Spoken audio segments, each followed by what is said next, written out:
Приятели, бъдете честни, изпитвали ли сте някога хроничен стрес, притеснение, иначе казано anxiety? И всъщност, щом сте кликнали върху това видео, освен любопитство, може би ви е накарало да цъкнете, защото всъщност вие сте имали или имате в момента такива проблеми, ако мога да ги нарека проблеми, в живота си. Днес ще си поговорим за тази тема, за хроничното притеснение, anxiety, стрес, напрежение от гледна точка на Human Design. Как Human Design всъщност обяснява причините и кои са лековете за това anxiety, за което всъщност не мога да намеря най-точния еквивалент и превод на български. Мисля, че всички знаем за какво става въпрос, така че директно преминавам към същината на това видео. Всъщност има 3 причини, поради които вие може да изпитвате това вътрешно напрежение в тялото си, което всъщност да ви стопира и да не можете да бъдете себе си, да бъдете автентични, да бъдете естествени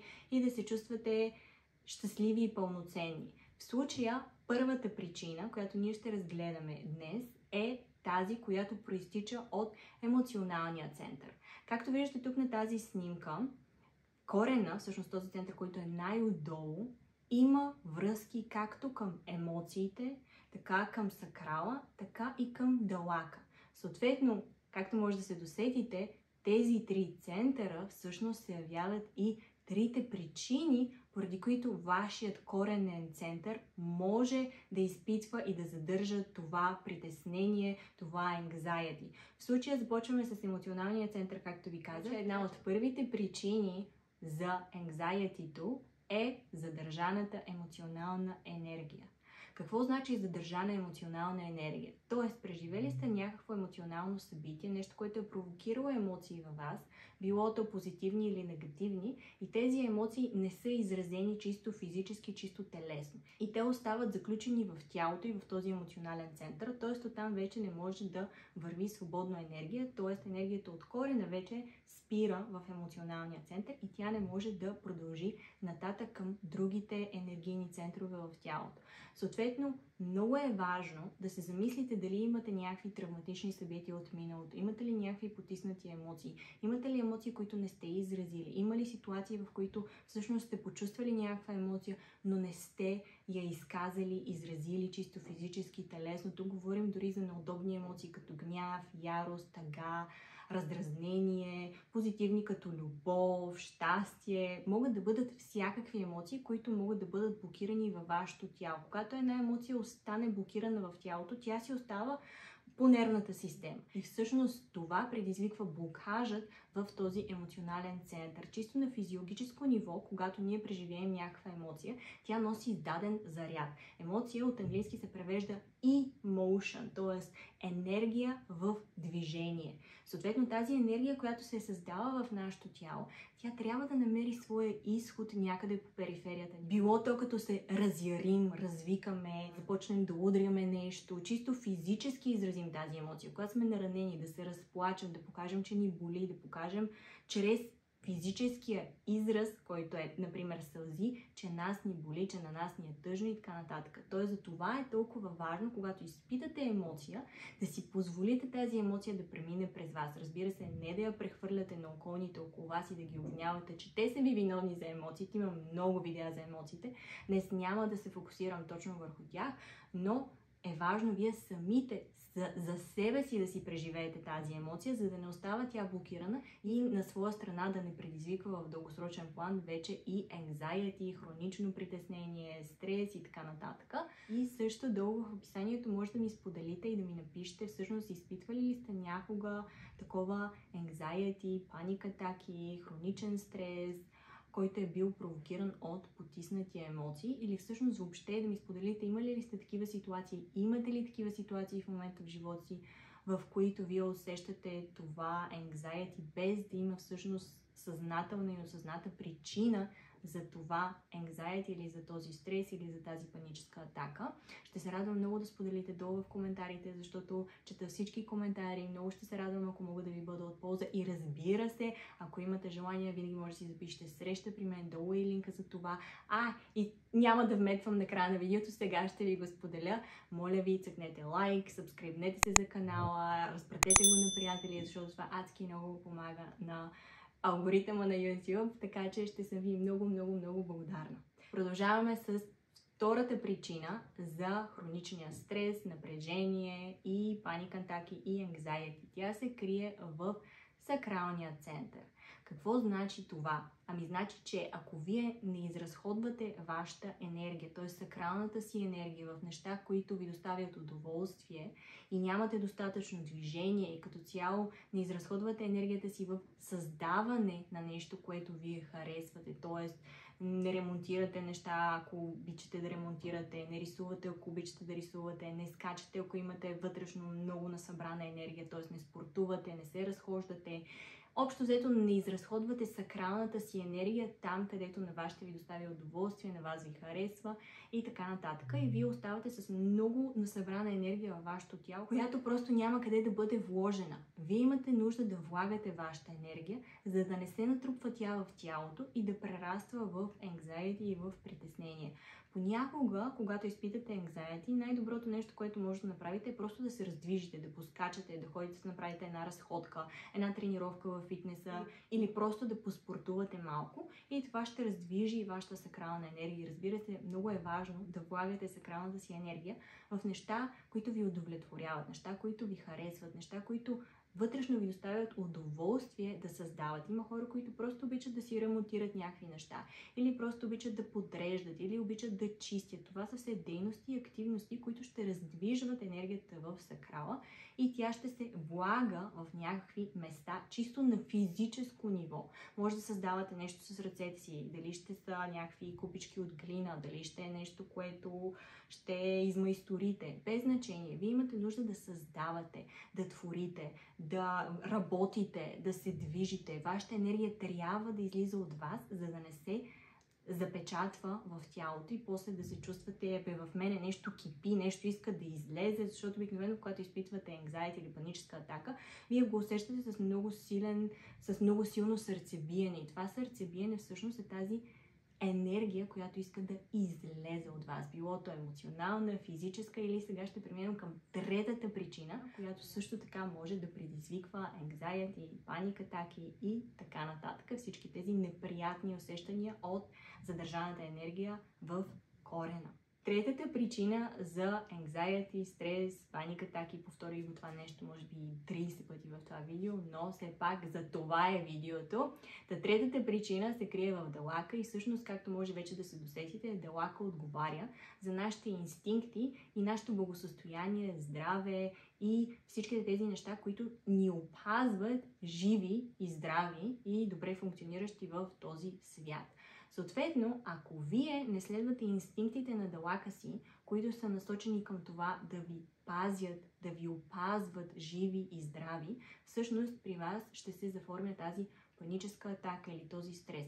Тук обаче има нещо много важно, което искам да осъзнаете за Далака. За да може да разчитате на вашите далачни сигнали, т.е. да разпознавате интуицията си в момента, какво ви говори тялото тук и сега, кое е най-доброто за вас тук и сега в този момент, вие трябва да сте се научили и да сте положили усилия да следвате това, което е здравословно за вас и вашето тяло. Точно за това е много важно сега да се запитате, правите ли здравословни избори за вашето хранене? Като цяло за вашето тяло. Грижите ли се то да бъде здраво? Грижите ли се вашите мисли да бъдат чисти, позитивни, да поемате съдържание, което да е позитивно, което да е здравословно, което да не ви напряга? Грижите ли се за вашето тяло и енергия да сте около позитивни хора, хора, които не са токсични, хора, които не ви свалят вибрацията? Правите ли здравословни избори като цяло в живота си? И здравословните избори изначало те не са приятни.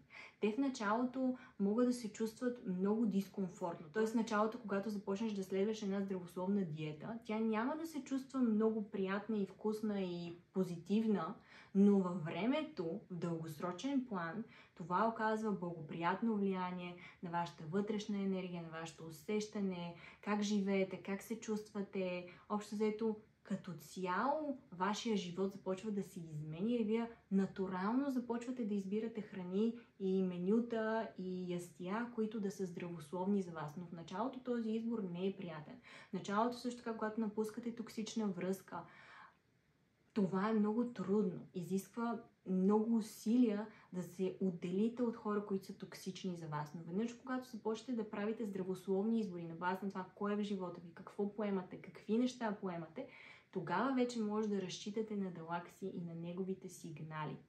Същото важи, ако сте в емоционална зависимост. Т.е. ако сте във връзка, защото сте емоционално зависими от този човек. Кои емоции потискате? Какви нужди и потребности въобще не сте разпознали в себе си, защото не сте отпуснали тези емоции да преминат във вас. Общо взето, всяка една емоция, която сте задържали, това е препратка към първата точка, всяка една задържана емоция е ваш учител. Обаче вие няма как да се научите от тази емоция, ако вие не я пуснете, ако вие не я изразите, ако тя не премине телесно през вас. Например, гнева ви учи къде са вашите граници. Какви граници вие сами за себе си сте прекрачили и как можете вие сами да си ги спазите и да си ги изпълните тези граници. Болката по същия начин. Какво правите към себе си, какво правите към другите хора, което е ваша сянка и вие не разпознавате. И вече в случая, когато преживеете тази емоция, за вас това осъзнаване ще може да дойде. Но докато тази емоция е потисната, вие ще сте в емоционална зависимост от тези хора, с които взаимодействате. Точно затова е толкова важно да отпускате емоциите, да се учите от тях, разбира се, да не ги прехвърляте върху другите хора, да не ги смятате тях за отговорни за вашите чувства и емоции.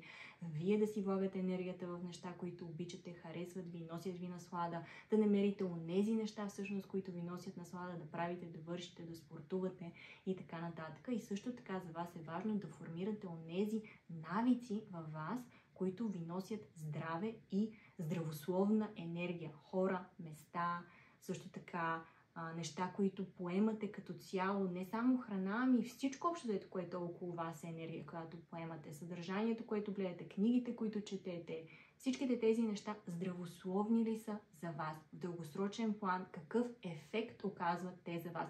Не сега на момента, защото сега на момента, ако изядете парчето торта, да, ще ви е приятно, ще ви е вкусно, обаче в дългосрочен план това не е добре за вашето тяло, защото вие ще сте имали скок на инсулина. Инсулина води към стареене, също така към повече възпалителни процеси в тялото и всякакви такива, други щурти. Не съм лекар, но на всички ни е ясно, че когато имате висок инсулин, нещата не са окей. Да следвате диета в началото не е приятно, може да ви отнеме месеци, докато свикнете с тази диета, но веднъж, когато сте формирали здравословни навици, на базата на това какво избирате в живота си, тогава вече може да разчитате на вътрешните си импулси и да ги следвате. Тоест за Далака е много важно да следвате вътрешния импулс. Това, което тялото ви подава в този момент, тук и сега, и да се научите да бъдете спонтанни, първични. Но това се случва само когато сте се научили да бъдете здравословни. След като сте се научили да бъдете здравословни, начинът да не се чувствате притеснени или да чувствате anxiety или паника атаки е когато следвате вашия вътрешен импулс и действате тук и сега на момента на база на това, което сте почувствали. Тоест, почувствали сте да се обадите на майка си, почувствали сте да си сипате вода, почувствали сте да не излезете, почувствали сте да излезете, почувствали сте да се видите с този човек. Тоест, реагирате на вашите вътрешни импулси, но може да разчитате на тези импулси само когато сте здравословни към себе си и към вашата вътрешна енергия. Това бяха трите причини за anxiety, паник атаки, хроничен стрес, притеснение, всичко това, което проистича от корена. И искам долу в описанието, както вече ви попитах, да ми споделите, чувствали ли сте някога anxiety, чувствали ли сте някога паник атаки, хроничен стрес, хронично притеснение. И тук говоря за неща, които са извън нормата. Нормално е да чувстваме стрес от време на време и да се справяме с него. Той ни мотивира да действаме, да се движим, да създаваме, въобще да вървим в живота, да се променяме, да се изграждаме. Но когато това нещо ни спира да живеем живота си по нормален начин, наистина усещаме, че е извън нормата, нещо, което осъзнаваме, че не е окей вътре в тялото ни, тогава се гледат тези 3 причини. Разбира се, всяко едно нещо в нормални граници е здравословно. Съответно, когато вече излезе извън тези нормални граници, тогава не е здравословно и тогава гледаме тези 3 причини. Та, ако при вас нещата са извън норма, искам да ми споделите долу в коментари, коя от тези 3 причини всъщност е предизвикала вашата anxiety. Разпознахте ли повече от една причина? Разпознахте ли 3 причини? Общо заето искам да ми споделите какво осъзнахте вие след това видео. Ще съм ви много, много, много благодарна. Ако имате нужда от консултации, долу е линка. Цъкнете един лайк, сабскрайбнете се за канала, ако не сте се сабскрайбнали. И разпратете това видео на ваши приятели, ако имат нужда или ако самите те в момента преминават през някакъв такъв период. Надявам се да им помогнете. Целувам ви и до скоро!